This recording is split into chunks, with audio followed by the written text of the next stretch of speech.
Hey teman-teman, ketemu lagi ya di match review kita kali ini, di mana hari ini kita akan membahas pertandingan Champions League ya. Kemarin Arsenal bertamu ke Prancis, ke kandangnya Lens ya, di mana pertandingan berakhir dengan skor 2-1 untuk kekalahan Arsenal. Ya, format kali ini sekali lagi saya balik ke format yang minggu lalu ya. Untuk review dengan satu match ekstra, yaitu match Manchester United karena permintaan teman saya yang fans Manchester United gitu ya. Jadi Mas Benny, video ini untuk kamu. Ya, oke. Untuk yang pertama saya mau membahas dulu tentang pertandingan Arsenal ya. Jadi pertandingan Arsenal melawan Lens. Ya, di atas kertas ini memang seharusnya Arsenal ada jauh di atas Lens ya. Cuman sepak bola ini kan tidak dimainkan di atas kertas. Sepak bola ini dimainkan di atas lapangan, dan di atas lapangan banyak hal yang bisa terjadi, makanya bola itu bundar gitu kan. Jadi Lens sendiri memang sejak 2020 ya, mereka baru naik ke Ligue 1 ini kan di 2020. Sebelumnya itu mereka sering naik turun lah ya, antara Ligue 1 sama Ligue 2. Jadi naik turun di Liga 1 dan Liga 2-nya sana gitu ya, di Prancis gitu. Dan mereka ini baru ya mengalami kenaikan juga lah sejak 2020, masuk lagi ke Ligue 1. Dan musim kemarin kan mereka berhasil mencapai runner up gitu ya di Ligue 1 gitu. Dan ya nggak bisa diremehkan juga ya. Jadi permainan mereka kemarin menurut saya secara defensif itu sangat rapih. Ketiga gol yang terjadi itu semuanya adalah gol karena kesalahan. Jadi memang karena pertahanan mereka yang sangat rapih.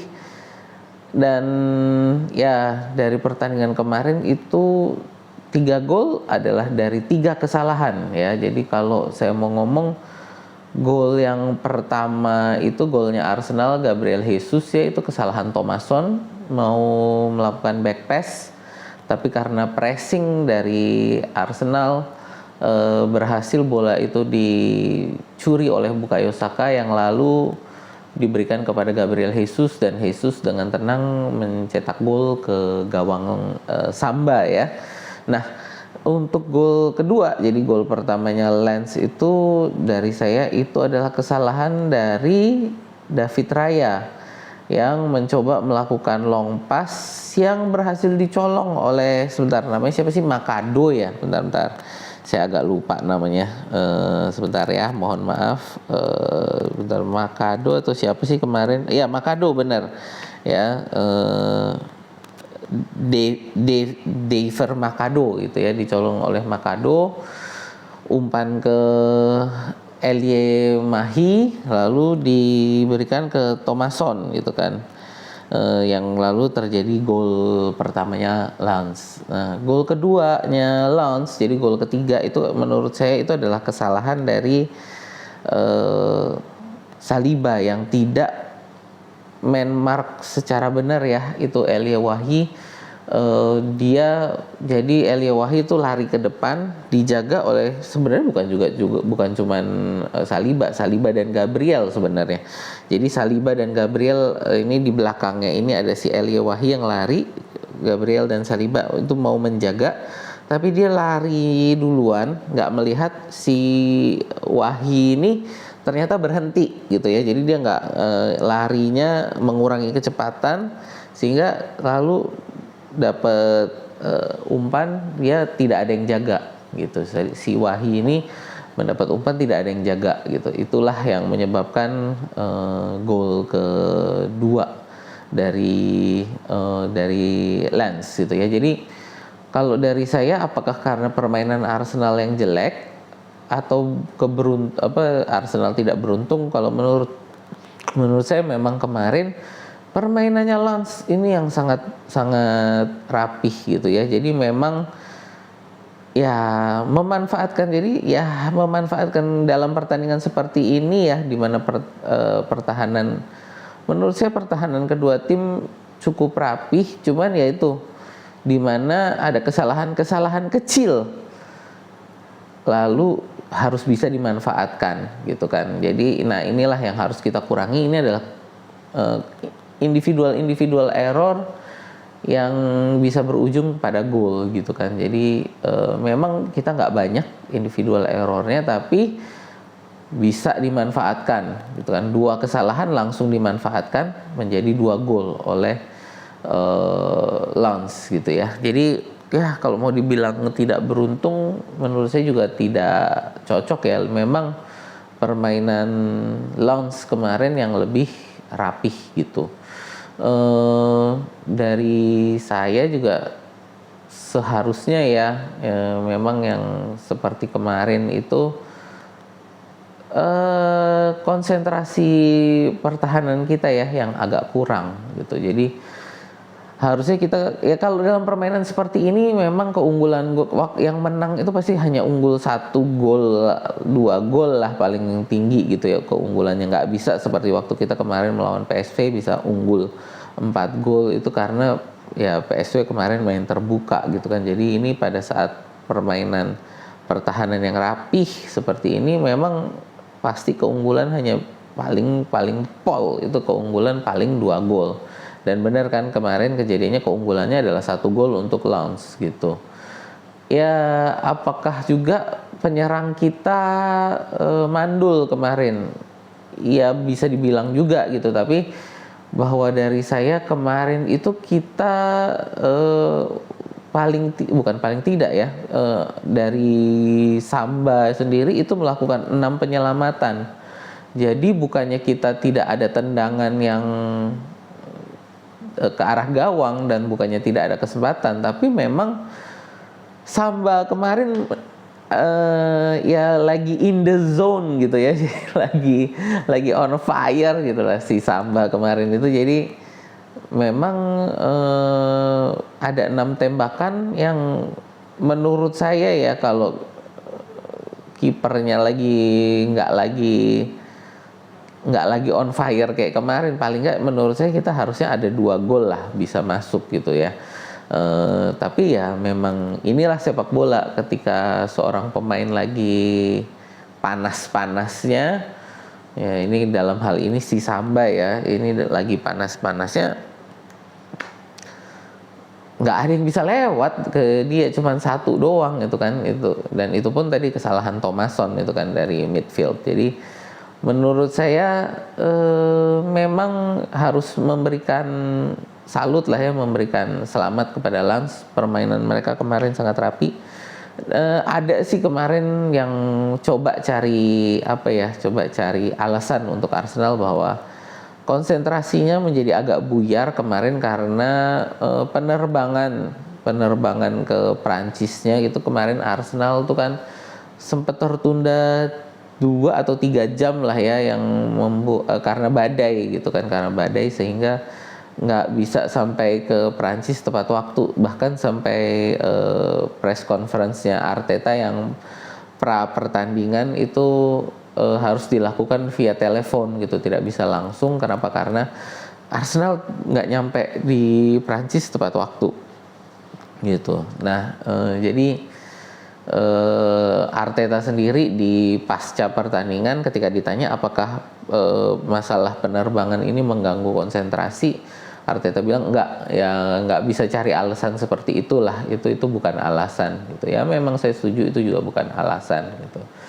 ya, tapi pada intinya memang pertandingan kemarin ya kalau dari saya lebih ke Lens yang permainannya mendekati sempurna kemarin untuk secara pertahanan ya, dan kemampuan mereka untuk memanfaatkan kesempatan yang hanya sedikit bisa lebih efektif untuk menciptakan gol. Nah itulah ya, di situ saja ya kalau dari menurut saya Arsenal, dan ini juga bukan satu malapetaka lah. Ya memang kekalahan pertama musim ini ya, di semua kompetisi ini kekalahan pertama Arsenal musim ini. Ya kita move on. Besok kita akan meladeni laga melawan Manchester City kita konsentrasi ke sana. Ya, oh ya, satu lagi untuk cedera Bukayo Saka ya. Cedera Bukayo Saka ini menurut saya juga memang seharusnya Saka itu diistirahatkan. Nah, tapi ya mau gimana, memang dari pemainnya sendiri ya yang sangat berharap bisa bermain.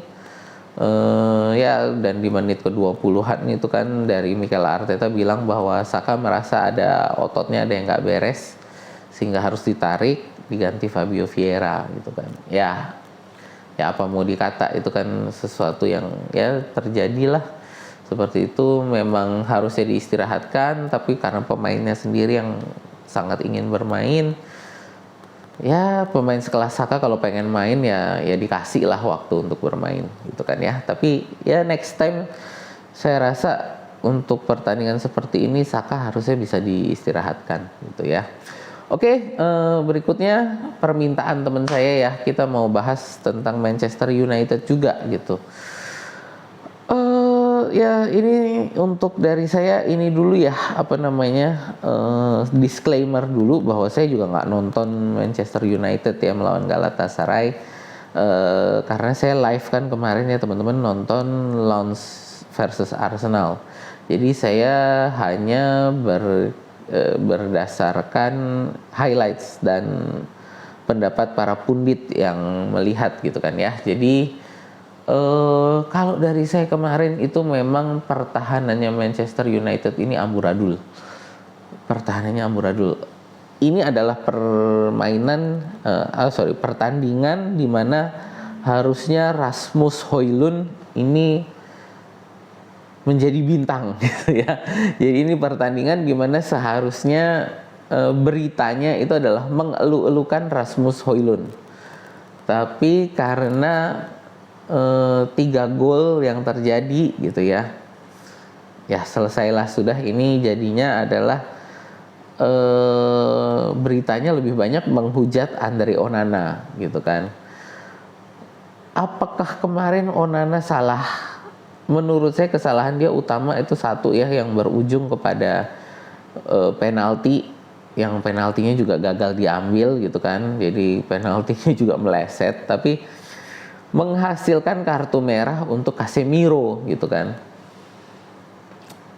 Secara pertahanan kemarin tuh banyak sekali area kosong ya, Manchester United itu banyak sekali area kosong yang bisa dimanfaatkan oleh Galatasaray. Jadi sebenarnya Galatasaray kemarin juga permainannya nggak bagus-bagus amat, tapi kalau saya lihat dari highlights banyak sekali area kosong yang dimana pertahanan Manchester United ini nggak disiplin. Jadi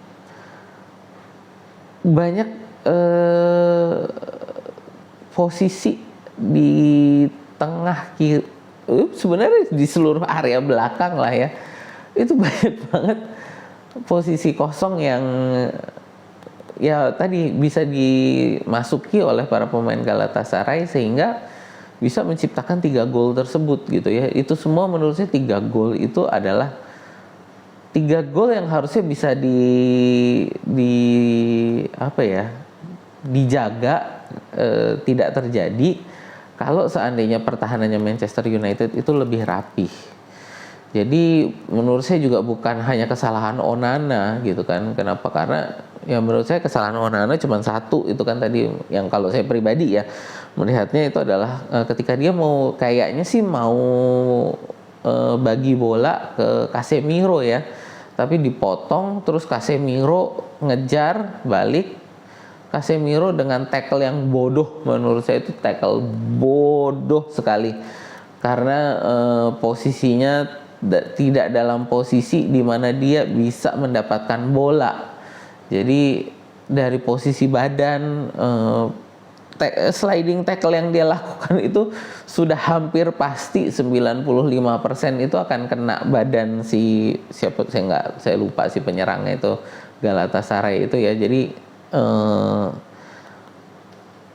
dan itu kenanya di kotak penalti, ya sudah penalti dan kartu kuning kedua, kartu merah lah gitu ya. Jadi ya gitulah gitu kan. Dan gol ketiganya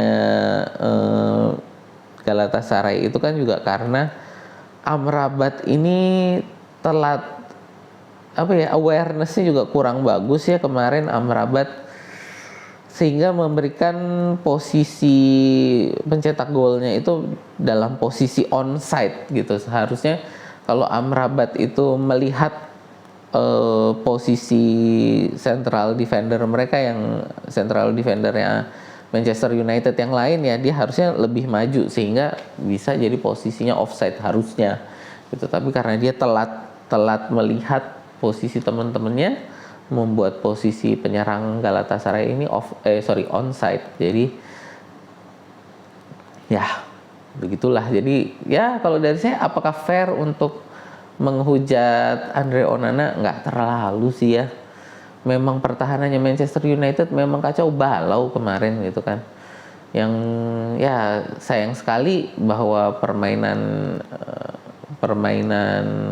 gemilang, menurut saya permainan gemilang Rasmus Højlund itu jadi tertutupi gitu. Ya di sinilah menurut saya dua pertandingan di mana di situ terjadi dua blunder kiper kalau saya ya. Satu dari David Raya, satu dari Andre Onana, yang sama-sama ini adalah kesalahan distribusi yang mengakibatkan kekalahan bagi tim masing-masing gitu kan. Tapi kalau dari saya ya memang nggak fair lah kalau buat saya ini Andre Onana mendapatkan tekanan seperti ini, karena teman-temannya yang ada di defense ini emang kacau balau lah ya, amburadul. 3 gol itu sebenarnya preventable banget, harusnya bisa dicegah gitu ya. Tapi karena ya beginilah sepak bola gitu kan. Manchester United sekarang dalam kondisi panas ya, dimana Ten Hag out, semakin ramai gitu kan. Apalagi Andre Onana ini kan adalah memang pilihan dari Erik Ten Hag sendiri ya, dimana harus mengorbankan David De Gea. David De Gea ini harus dibuang, tidak diperpanjang kontraknya. Padahal musim kemarin dia ada 17 clean sheet. Oke, memang ada beberapa kali sampai dibantai besar-besaran ya, tapi 17 clean sheet bukan, dan dia dapat golden glove ya. Jadi ya bukan kiper ecek-ecek juga gitu kan. Dan sekarang banyak yang bertanya-tanya ini kan, apakah memang ini Andre Onana pantas menggantikan David De Gea gitu kan. Karena blunder ini ya, tadi kalau saya bilang ini kan dia blundernya menurut saya hanya satu di situ, tapi kalau kita lihat ke pertandingan sebelumnya, dia ini kan sering blunder. Satu pertandingan satu blunder, ngeri juga gitu kan untuk seorang penjaga gawang kalau setiap satu pertandingan ada satu blunder gitu. Ya kita lihat nanti untuk kedepannya gimana pada posisi Andre Onana ini, apakah dia akan mulai dicadangkan untuk Bayindir ya, goalkeeper keduanya Manchester United. Kita lihat ke depan. Ya dari saya sih itu ya untuk review 2 pertandingan di mana 2 blunder dari 2 penjaga gawang ya, distribusi bola yang salah menciptakan kekalahan bagi 2 tim Inggris di EPL. Masih ada 4 pertandingan lagi ya untuk Manchester United dan Arsenal kalau tadi di EPL, di UCL, di Champions League ya. Masih ada 4 pertandingan. Kita lihat nanti sampai di mana. Menurut saya juga kalau Arsenal masih bisa lah ya mengejar untuk jadi pemuncak klasemen. Untuk Manchester United peluangnya untuk ya bisa kedua, apakah masih bisa ya, kita lihatlah ke depan ya, karena banyak kejutan-kejutan juga lah di Champions League musim ini gitu ya. Sekian dari saya, terima kasih ya yang kemarin juga sudah menonton di live saya. Terima kasih juga nanti untuk teman-teman yang sudah menonton video ini, dan makasih juga nih ke Mas Ben ya, Mas Benny yang meminta untuk reviewnya dilanjutkan dengan model seperti ini. Ya, dari saya sekian dulu, sampai jumpa di video kita berikutnya.